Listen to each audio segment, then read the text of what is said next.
Après les représentations de Roméo et Juliette de Jean-Christophe Maillot par les ballets de Monte-Carlo à Venise en décembre 2018, nous sommes allés nous recueillir dans le cimetière de Venise, sur l'île San Michele et sur les tombes de Serge Diaghilev, l'impresario et directeur artistique russe visionnaire qui en 1909 a fondé le célèbre troupe des ballets russes et lui a permis de mettre en scène de nombreux chefs-d'œuvre et de révéler au public des chorégraphes et de nombreux artistes musiciens comme Igor Stravinsky notamment. C'est Diaghilev qui a proposé à Stravinsky d'écrire la musique pour son ballet Le Sacre du Printemps, une musique qui a fait scandale lors de la première à Paris au Théâtre des Champs-Élysées en 1913. L'histoire de la danse à Monte-Carlo étant intimement liée à l'aventure des ballets russes de Diaghilev, la compagnie des ballets de Monte-Carlo et l'orchestre philharmonique de Monte-Carlo ont proposé du 5 au 10 février dans la mythique salle du Théâtre des Champs-Élysées une semaine ballet russe sous le titre En compagnie de Nijinsky, avec d'abord un grand concert de l'orchestre philharmonique de Monte-Carlo sous la baguette de son directeur artistique et musical Kazuki Yamada, puis 4 représentations d'œuvres marquantes des ballets russes revisitées les plus talentueux chorégraphes d'aujourd'hui.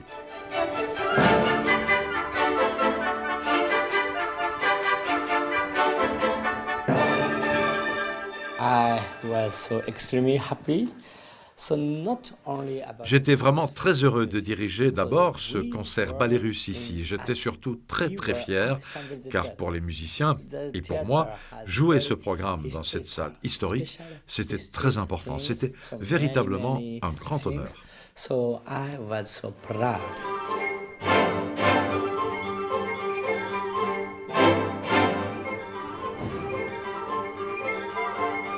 Quoi de plus extraordinaire que de pouvoir présenter l'orchestre en soi et puis par la suite que l'orchestre nous accompagne dans la fosse, là où on les voit moins, mais où pourtant ils sont tellement importants puisque la musique vivante n'a pas son pareil. Et Kazuki Yamada qui,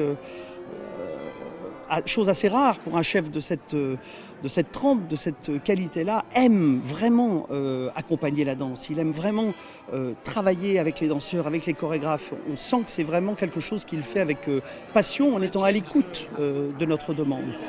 Ça arrivera, les éléments de décor. There were not so much language communication. Bien sûr, on a discuté à propos de quelques détails, mais même sans communiquer énormément, nous nous sommes trouvés immédiatement. Nous nous sommes compris sur la manière de proposer ce spectacle que le public va découvrir à Paris. I could feel it, so that it will be no problem.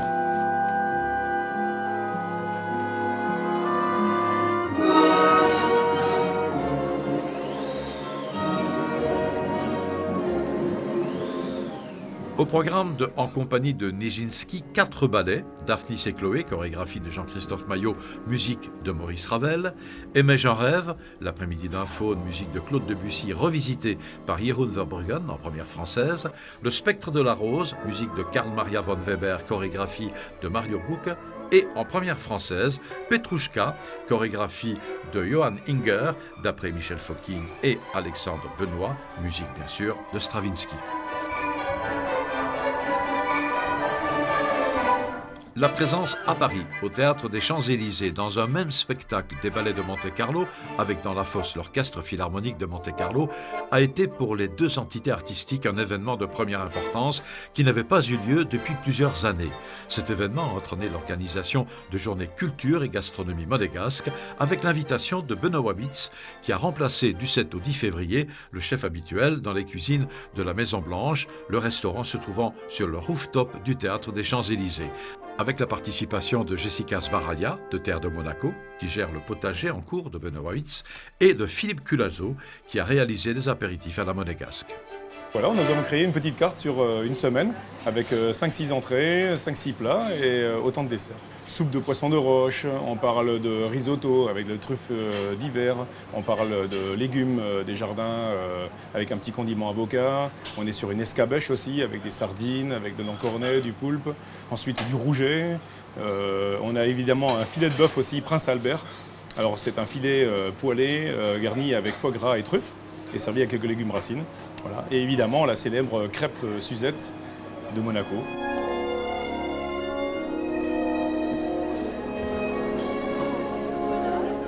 L'intérêt de la direction du tourisme là-dedans, c'est de faire connaître Monaco et de récompenser nos principaux clients. C'est-à-dire que tout au long de la semaine, on a pu inviter des journalistes étrangers ou français qui sont venus à la découverte du chef, qui sont venus à la découverte des ballets et de l'orchestre. Par exemple, aujourd'hui à midi, nous avions un déjeuner avec des gros organisateurs de congrès en principauté ici à la Maison Blanche. Et ce soir, comme vous le voyez autour de nous, nous récompensons nos clients et qui surtout ont l'opportunité de rencontrer maintenant, après le spectacle, les danseurs et les musiciens de l'orchestre.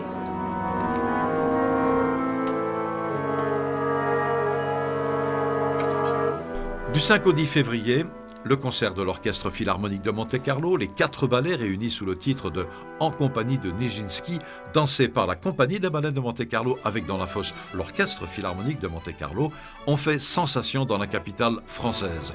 Les autorités monégasques, qui avaient fait le déplacement à Paris, ont été séduites, mieux enthousiasmées, comme le public d'ailleurs. Un public exigeant qui, comme chaque saison dans ce théâtre, le Théâtre des Champs-Élysées, vient applaudir les plus grands noms de l'opéra, de la danse et de la musique.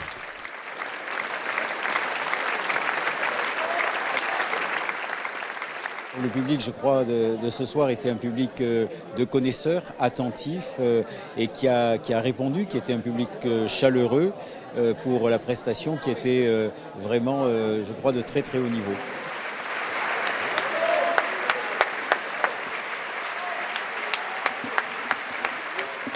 On travaille beaucoup, depuis longtemps, sous la direction du prince Albert, à essayer de regrouper les forces de Monaco pour avoir une projection et un rayonnement plus grand, plus efficace.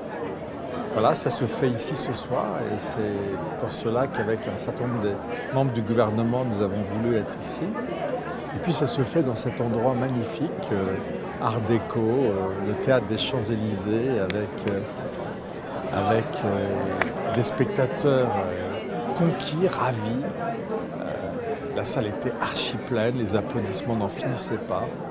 On a apporté ici ce soir ce que Monaco fait de mieux. Et la France accueille Monaco avec émerveillement et une très grande gratitude devant la qualité du spectacle offert. Donc voilà, je m'associe à cette gratitude.